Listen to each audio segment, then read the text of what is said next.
the Pango just rolls on you when you start that. So I think overall I like Alliance's draft. I'm a big IO Gyro fan, so that probably makes me a bit biased on that one. But we'll see how it goes. I feel like they're going to farm very fast on IO Gyro, and it's hard for Viking to push forward onto them. Yeah, I feel like this Gyro as a hero has felt extremely underwhelming when there's no IO. You know what I mean? If there's no IO and they have a mid that can take over, then it could be good, like the Storm Spirit types and whatnot. But when you're solely relying on Gyro without IO, it just feels very bad a lot of the time. I think people are still building the hero wrong and thinking of him wrong, though. Like, I saw the No Ping versus Quincy Crew game at the Major. I think HFN, he had like a 13-minute eggs, and then he goes into SNY Satanic. Like, it looked really good in that game. He 1v5'd the game there. Like, I think that's how the hero should be played. I see a lot of these, like, these items that don't help your flat cannon. Like, I actually don't even like the Aghanims that much right now. I don't mind it, but flat cannon's the best it's ever been, and I feel like you should itemize around that skill. What have they changed with flat cannon? It's 6 hits now, and it's 18-second cooldown. So when Gyro was first pick, way back like Dream Pack 2013 or 2012, it was like 5 hits at 20-second cooldown or 6 hits at 20-second cooldown. Right. So it's like the best it's ever been ever. Okay, that's cool. All right, well, it is with an IO regardless, so he's going to farm fast no matter what. And I mean, you're saying you don't like the Ags in general on the hero? I mean, I don't, but everyone buys it, so they're probably right. I feel like it's really good. It just doesn't do anything for your flat cannon. Like, it's a good farming item, I guess, but I don't think it helps you farm faster than Mask of Madness Yasha or something. Okay. All right, we are going to see Limp versus Boom mid yet again. This is a Lesh versus Pango. I would assume Lesh is favored in this lane.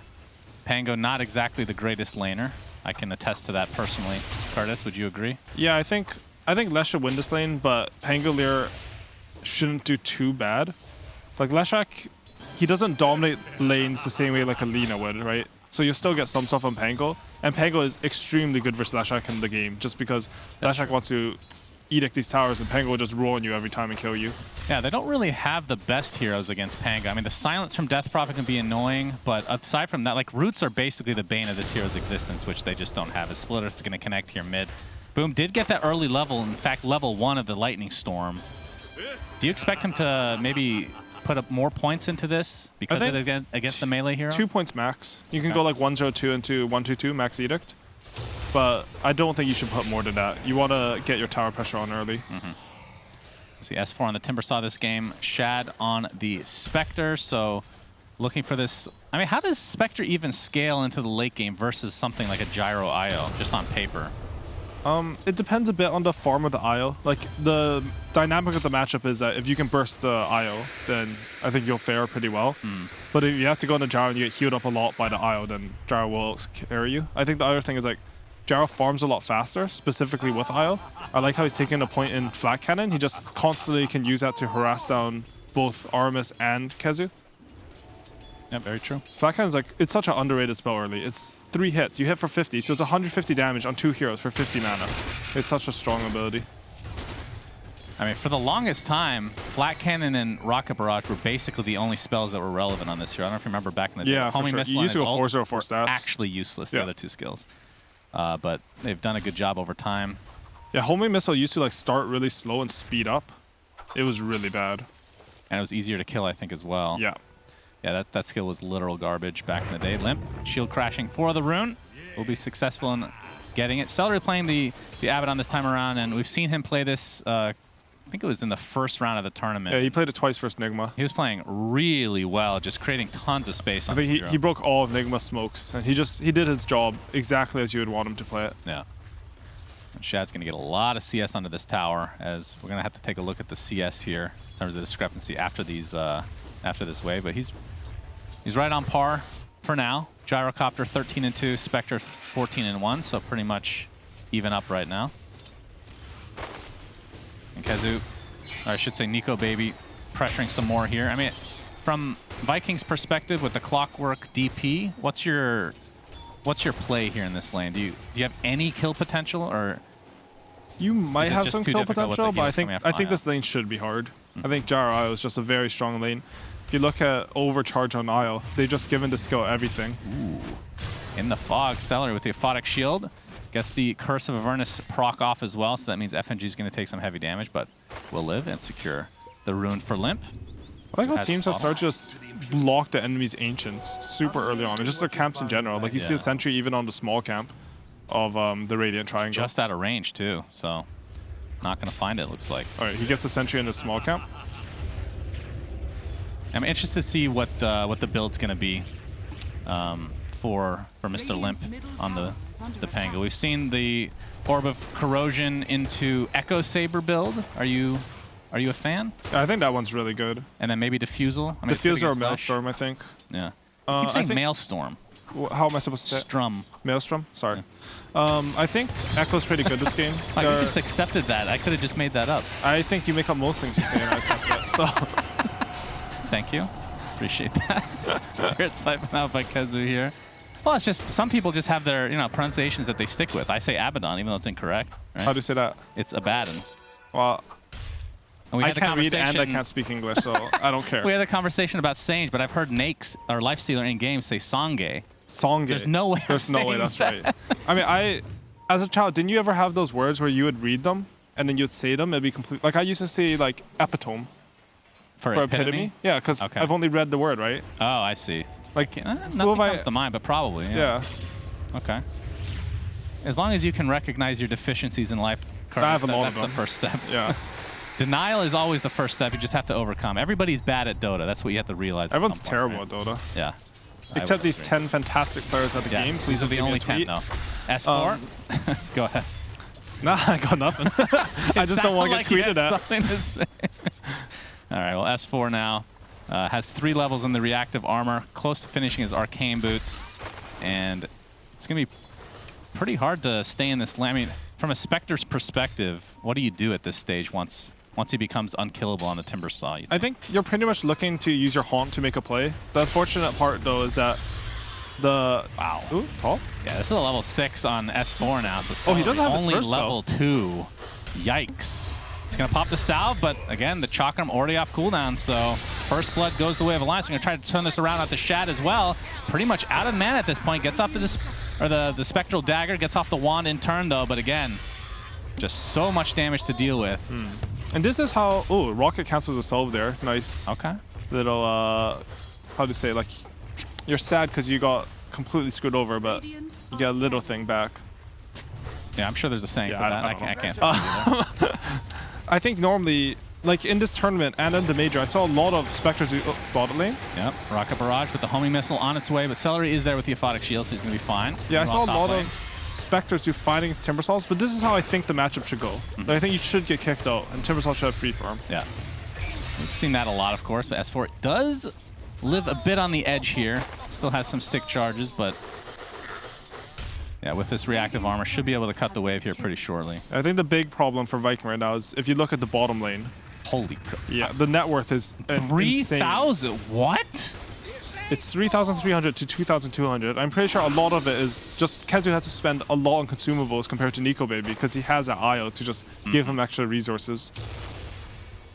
That is insane. Okay, so they're just winning literally every lane right now. Yes. That is, wow. And again, I think the mid lane is the most surprising for me because melee against Lesh just doesn't feel good a lot of the time, but you have to give credit to Limp. He's doing a great job of going back. I think Limp is just a better laner than Boom. I think that's what Limp's... Like, if you look at Limp as a player, he's very stable. I think this sounds like a meme, but Limp is... He's the best creep walker in the game. Like, by far. Okay, that's an interesting... And it's like a known thing among the pro scene. He's really good at blocking creeps. Like, look at him mid right now. He's blocking his wave. He gets into a good position, so he always ekes out advantage. Okay, that's pretty cool. Like, even though he's going to burst his wave down, he will still block the creep. Like, he's really good at that. It makes him very stable as a player. He does it every pub. He always has the hill. It's impossible to gank him. That sounds like something everybody needs to work on then. Yeah, they should. There's a lot of things to work about in Dota, though. Yeah, it's about these little tiny details that if you become like really good at one thing, can help amplify your overall game. As you're going to see Artemis come in to the bot lane. He gets a Rocket Barrage and the call down to his face. Not sure where this gank was going exactly, as Nico Baby is not scared of anybody. They're going to apply all the pressure to Kezu. Gets off the Exorcism, but he has to run. Well, the Exorcism is doing a lot of damage. S4 is here, though. Chakram is going to miss. And with that, Alliance might need to reset. So both both sides expending some resources at least. So, yeah, mid lane, we're seeing the first roll of the game from Limp. Has a level advantage onto Boom. Will connect one more. No, he actually cancels it, though, or just ran out. Either way, not able to secure himself the kill here. As the fight continues bottom lane, Aramis, after all of this, looks like he will finally go down as the first one with that Timber Chain to help finish him off from S4. 3-0 advantage for Alliance. I think overall, at mid lane, he canceled the ulti because he thought it was going to hit him at the very end, so he could quick first spell off and kill the Leshrac. It doesn't quite clip him because Boom jukes towards the cliff. I think overall, that was not bad for Viking. Like, they lose a Clockwork at bottom, but more importantly, they forced the Timber to TP out of a lane that he was winning really hard. They had the ward set up and the tower was really low. He would have taken that. And Shad got, like, some very needed farm space. He has his Blade Man now, so... Oh, that's a good item purchase this game, too. I like that he didn't go for the Echo Saber, because Gyro is one of those heroes that sort of has uncontrollable damage. He uses an ulti, he uses the Rocket Barrage. You click him with Blade Mail, you're going to win the fight. Yeah, and he's going Ag, so that's even more uncontrollable damage. You're right. Yeah, I like that. I mean, a lot of times these players kind of get in this pitch. Oh, we're going to see the Earth Spike from FNG, finding Mr. Spectre himself. Nico Baby gets the homing missile off Shad. All right, Dispersion is there. Calldown's going to clip him once into the homing missile. FNG still in range. Earth Spike again, and there's the Rocket Barrage to help finish off Shad. Nicely done from Alliance. That's a pretty high value kill. Yeah, that's a huge kill. All the work that Viking made to pressure bottom to give Shad space just got thrown to the gyrocopter there as he gets the kill. Yeah, as S4 is just solo defending this bot lane. Limp TPs with the Invis rune, and yeah, relocate not quite available yet for Io. Pretty close though. See if they can set something up in this bot lane. Limp. They'll have reload after this wave. And they're pressuring top tower. No, this map just looks phenomenal for Alliance. Yeah. Shad showing himself, but this is not something you're going to be particularly scared of if you are Alliance, although another TP is coming. They're going to try to focus down the tower. Fortification's there. They're going to have to go for the deny here. And Nico Baby. Yeah, he's just playing back. He's ready to relocate if there's any issues. And then the deny attempt, and it will be successful from Shad. So silver lining here for Viking. But now with the relocate online, Gyro can be anywhere on the map. I think our panel talked about this, and I think it's something that Viking suffered from game one, but what are their moves? Like, you have Leshrac, Spectre, DP cores. How are you supposed to make plays on the map? They're going to get gone on bot. S4 trying to aggress here. We have the relocate, but Shad with the counter haunt. Finger of Death onto Kezu himself with the Rocket Barrage to follow, and the Chakram. It's enough burst damage, but it ends up being a trade. It's only for the support, though. And now Kezu completely surrounded. The hookshot's going to connect from Aramis. So at the very least, Viking, despite losing their offlaner, find 2 more. So I guess we're getting pressured mid now. If you can't make moves, at least you can punish the enemy when they do their own. But it looks a bit rough, you know? They lose top tower for that, and even though they do kill the Timbersaw, it's not like they've created a scenario where you can kill him again. He's just going to respawn. He's going to come back bottom and still defend this tower. They use Exo, they use Haunt, and you know, you don't get that much out of it. And Shad now in the bot lane. Looks like this tier 1 tower, I was going to say it's going to be given up, but S4 has come back. And I mean, this is the hero that you love to have in this situation that can, even if you lose the tower, you're at least elongating the life and making it harder on Viking, perhaps having to expend more resources. In this case, 4 heroes are in this bot lane right now. Yeah, exactly. It's a big difference. A Spectre can just walk up and hit the tower versus having to rotate basically your entire team. They even still use the glyph, and he's chasing. He's 1v4 and he's chasing everyone away. Yeah, and from the sideline we can see that there is a smoke from FNG here. Doesn't have finger though, and this might not actually turn into anything. Meanwhile, Nico Baby, he's just had free reign of the map with the IO. He's 400 ahead of the top net worth on Viking, and it should even pick up the pace. It's going to have these Ancient stacks, and what was that, 4x Ancient and Hard Camp after they stack it? 3x Ancient and 4x Hard Camp. Yeah, and he is, I think, like 100 away from finishing Ag, so he's actually going to be able to take these stacks pretty freaking fast. Yeah, he even maxed the flat cannon over the Rocket Barrage just because he knew. Bounty to be picked up. Or not. Okay, I mean, he can still take it regardless, I guess. But yeah, this is the value of both IO and the Gyro combo. We can see the lane creep discrepancy as it actually increases live here. Neutrals and Ancients. Quite the difference for sure. But of course, you know, Spectre's not that kind of a hero, so this is Spectre, if you go Blade Mail, you're pretty good at Not like this, getting though. stacks. No, like sort of like this. I mean, if your support, your stupid support that you make do everything for you, buys you some salves. Yeah, like 8 salves is what equivalent to what we see, right? I mean, like 3 salves. But, yeah, no, you're right. Jaro, I don't know why I'm arguing about it. Like, Jaro is way better at this. But I feel like a lot of it is the resource distribution. Like Viking, because of their lineup, they didn't feel free on the map to make these stacks, right? Because they have a Timbersaw alliance. Like, the line was able to leave him alone and get the stacks. You can't leave your DP alone versus Io Gyro. And I really like this build. He's actually going for Diffusal next onto Gyro, so you're going to get that. I mean, obviously the slow, the inhibit as we call it. The inhibit? Yeah, it's called, who the says active that? is called Inhibit on Diffusal. You can check it right now, yeah. We did this at the major. It was a little bit, but...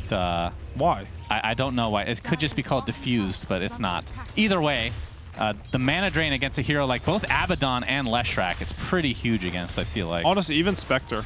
It's underappreciated how much Spectre relies on mana. We'll see how that item works out for him, but I mean, the first time I think I saw Diffusal Gyro was TI with Thompson against the Weehaw Bristleback. That was good. Kind of crazy, but it worked out really. And of course, Diffusal has only gotten better since then, right? It makes sense if you look how Alliance want to fight. They sort of want to trade the Pango role for a lot of the spells on Viking, and then they want to take really long fights as the Viking lineup is really reliant on having like mana and resources in order to take sustained fights, whereas Io will like keep them topped off and you just keep poking them. Yeah, Limp with the Echo Saber, as we talked about before, going for BKB next. I'm also a bit surprised that Hanskin didn't go for a Holy Locket. It's not too late. Yeah, when I see Io, I usually think you get Mech and you get Holy Locket this patch, and they're just insane heals. But he just feels like he needs a hood to survive. It is a good Io item. Yep, you are going against the... I mean, Leshrac is really the most magic damage out of all these heroes, but... Yeah, it is true, though. Still would have expected a Mech, regardless. Because either way, he's all you need as Io is you need to not die to the Haunt and potentially the hook shot. Like, if you can survive the initiation from Viking, you're going to win every fight. Yeah, what do you do against hookshot as Io? Tether doesn't, you can fast enough, you can tether out if...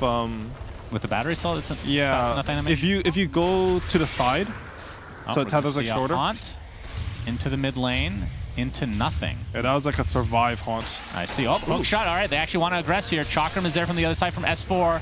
Not enough to save his buddy. FNG takes the fall here. Yeah, I don't get to play a lot of Io, as you might know, Curtis. So give me the insight again. I think it's tether out of Cogs with you can definitely tether out.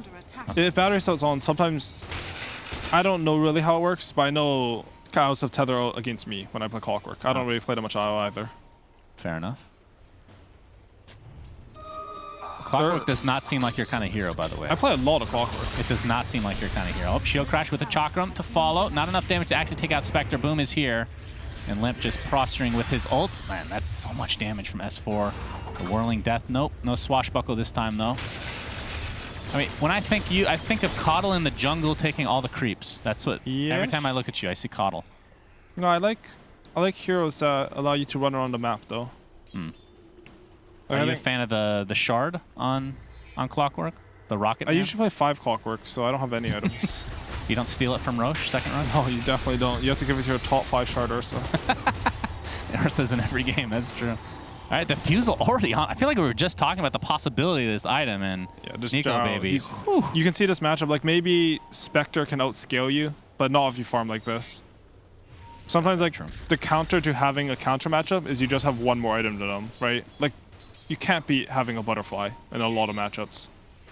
Yeah, and we can see Shad. I mean, he's had the Blade Mail for a while, which does help his farm for sure. Not as good as it used to be because of the fact that you don't get the int anymore, which you talked about how the mana is super important on this hero, but at the same time, the Manta style is really when this hero starts to feel like it's a hero. For sure. What I mean, like, it amplifies his damage. I'm trying to think if there's a better hero in the game with Manta, because the damage that comes out from these illusions is crazy with the Death Flip. Spectre has to be one of the best Manta heroes.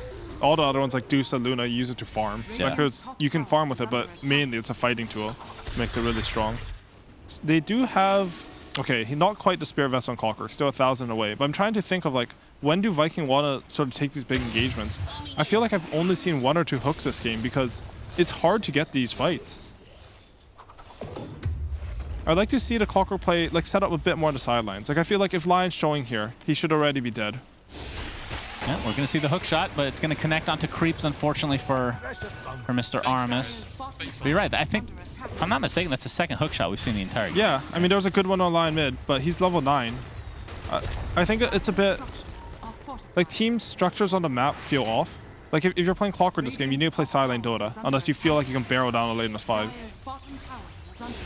So he does have the Echo Saber on Limp, by the way. Oh boy, Shad's in a lot of trouble. All right, S4 jumps in. The Swashbuckle did miss on a couple heroes, and the silence to follow as well. Calldown's only going to clip one, but it is Kezu. This would be a pretty high-value kill. Trying to burst him down, but the double Spirit Siphon does heal him up considerably, but you have to think he will fall in the end. So Limp continuing on, does find Celery for the time being, but he's pretty far away from his team here. But still, 5K net worth lead for Alliance on the back of this gigantic gyrocopter. Yeah, you can sort of see their plan from the draft. This is why they 24 picked the Pangolier. The moment that Viking tried to hit that tower with any number of heroes, you just have a Pango there. He uses his Swashbuckle, slows them with Echo Saber, and then it's an easy roll onto them. He can chase them away. They cannot stand up to this hero in fights. I'm going to see Boom posturing here.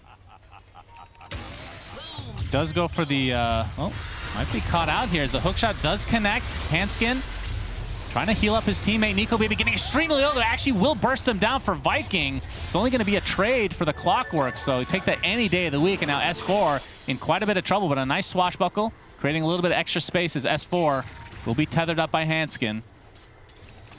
Yeah, really good surprising death on Gyro. Can I check how much damage he took from himself? I can. Yeah, please do. He took 2,150 magical damage and 560 physical for 2,700 damage. I will say though, like if Isle has mech there, he lives, right? But instead he has a hood. So I'm sort of curious about this choice. Like there might be something I'm not understanding. Like maybe he just feels like they're gonna all in on him and hood is better for that. Because mech doesn't like give you as much individual protection as hood does. But it does feel a bit awkward to me. Yeah, I mean, that makes sense on a certain level, but then if you go for this hood, then you know that, they will be targeting Gyro instead. Yeah, exactly, right? And I'd rather they target me than my Gyro. Like, maybe I can have some buyback. I mean, this guy plays a way better... I don't even play the hero, so... Stop backseating. God. Yeah. It's just like sort of theory crafting, you know? Because I'm always curious when I see...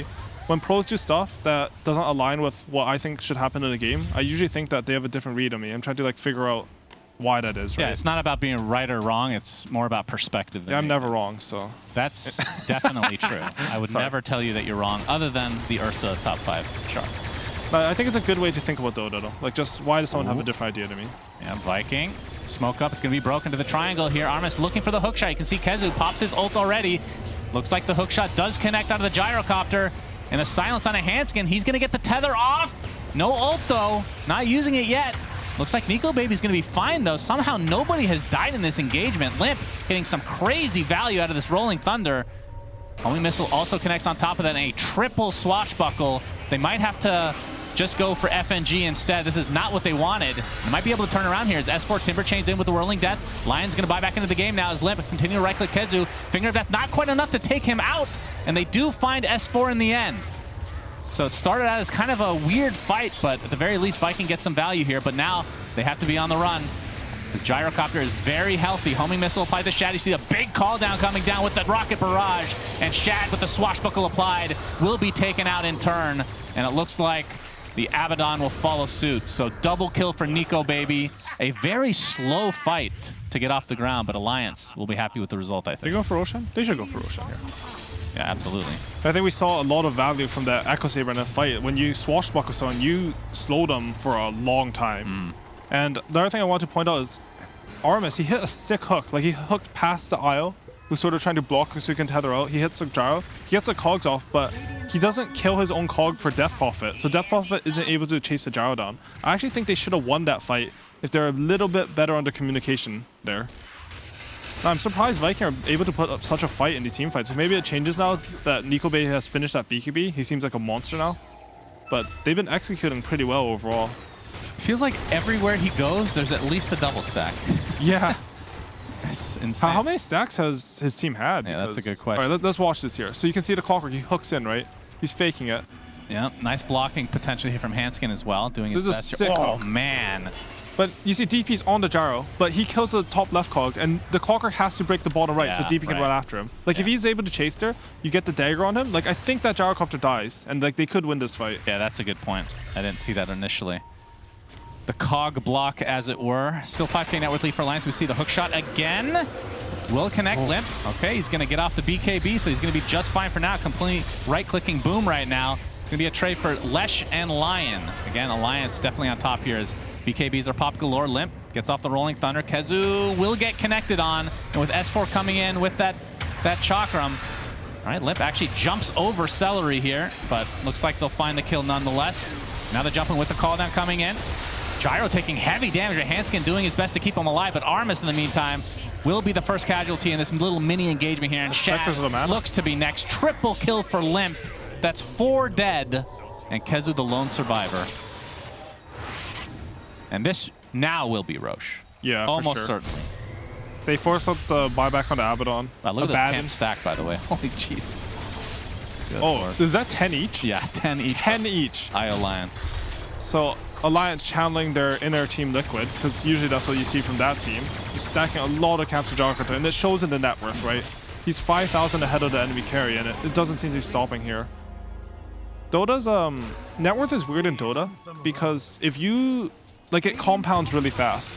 Like, if you get your first farming items, then your next one comes faster, right? Like, it's easier to farm at 1,000 GPM, like, 60 minutes in the game than it is at 10 minutes. So, like, having these stacks to, like, speed up the slow process, it really amplifies how much farm you get. It's not just the gold you get from stacks, it's the gold you get after is made faster as well. Yeah, that's a good point.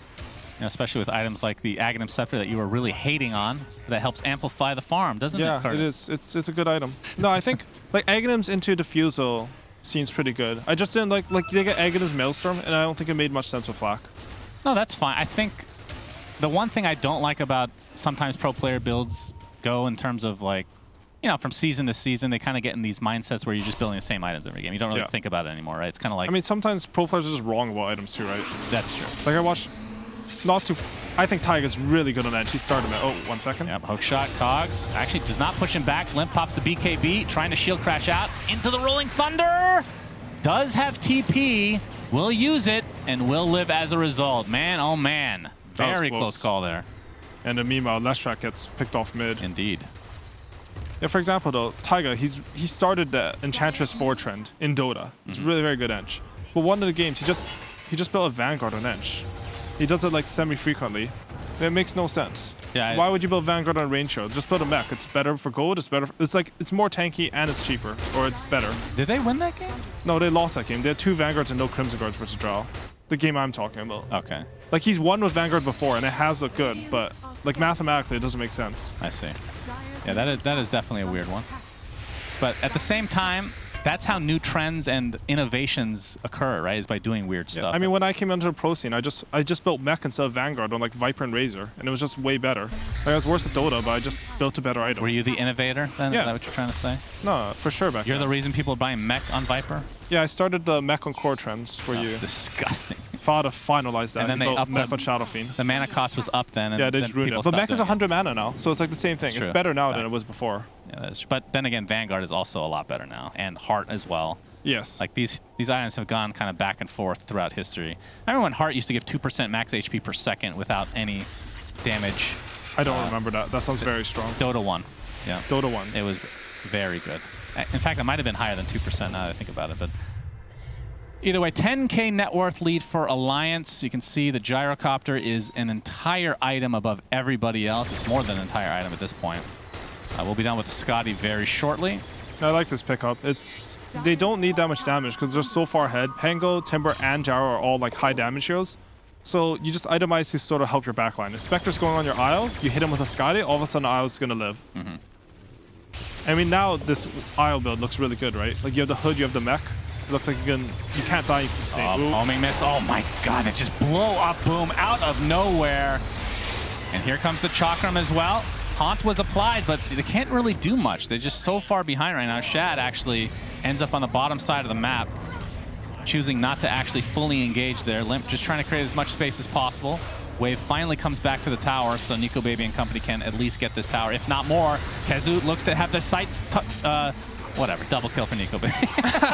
And they're going to get a full rack. Yeah, I think how Alliance are playing is just, it's very clean. You can see like the measured aggression, right? It's very, okay, we're doing something casually. We see someone out of position, we all combine our spells on them. It's like a good communication shot calling thing. Yeah, and then they go back, they don't like go too far, right? They're very measured in it. I like to see that from teams. And Alliance really showing their prowess in this series. I thought this might have been, I mean, again, Alliance in the last series maybe not showing their true potential. Except for the game they won. Except for the game they won. True, true. Can't erase history. I mean, in some cases you can, I guess, but yeah. Sad. Oh, Limp. Okay, Shad. I believe he has that Mind Breaker. No. Oh, yeah, Mind Breaker silencing there. We'll be able to TP out. Oh, that was really close. They're going to smoke up now. This is an opportunity for Viking, though. They have used to relocate the Gyro team. Maybe they can get something going. They don't have Haunt. Never mind. Run. Run away. Handskin with not a whole lot of mana, but Nico Baby doesn't really care. Boom. Pops that Essence Shroud, but will it keep him alive is a question. 5 members of Viking on this high ground, so Nico Baby just really doesn't care. Just applying everything on the Boom, and he's going to get what he wants, which is the kill. And he's going to turn this around onto Kezu. Again, Nico Baby not really fearing for his life at all with his Aegis, although it is expiring in 7 seconds, but he'll take this for sure. Full HP now, full mana. Kezu in the meantime, Chakram not quite finishing him off, but the right click from Nico Baby is enough. And it looks like Alliance is about to close out this series 2-0.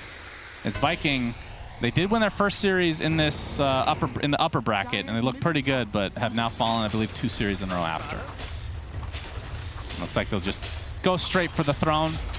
Only, I mean, the timers on the deaths aren't that long right now. Limp's going to pop the BKB, a beautiful Earth Spike onto 2, into the Rolling Thunder, and that is going to be a freebie, 2 freebies, in fact, for Alliance. So this should close it out. GGs are called.